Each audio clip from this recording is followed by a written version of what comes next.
Okay, let's talk about your ordination now. So tell us about that. What do you remember about it? How did you feel? Well, I was on the day I was fairly anxious, and so I didn't actually enjoy it a heck of a lot. Right. More memorable, I think, was the greeting of the Maori people. And that was the time when the kaumātua, who was Thompson Tukapua from Levin, said a very challenging thing which I hadn't anticipated. He rebuked us all for the fact that the boundary between Palmerston North and Wellington dioceses cut right across the middle of the iwi. And that was new to me. I hadn't realised it. Not that I had anything to do with creating the boundary. I remember saying, well, the boundary, let's look at it this way. The boundary is real, it's there, but we're not going to let it ever get in the way.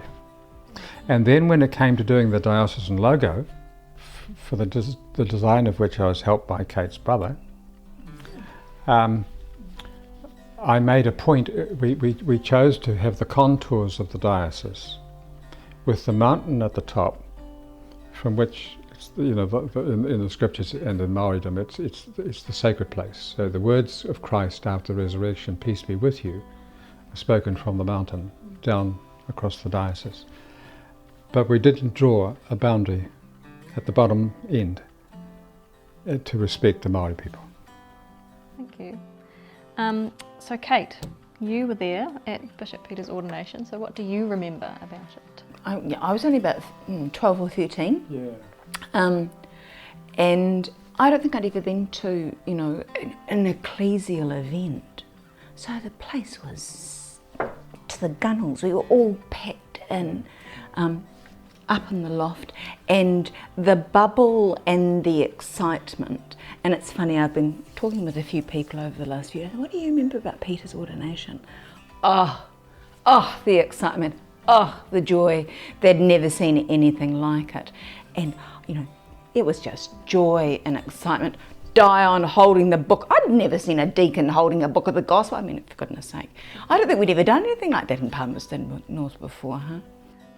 Was there a particular day or a particular moment when, you said this is the beginning of our diocese? Well, it had already begun when Pope John Paul II signed the decree. Okay. And that was some time before he mentioned to me that he wanted me to be the bishop. Right. But each year, because of the Holy Spirit, we make the Feast of Pentecost our feast day. Yeah.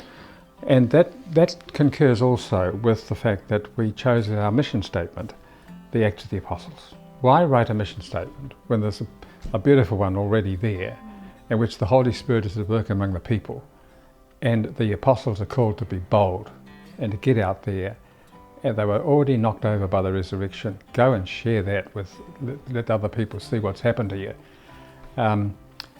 So it just struck me as a wonderful mission statement.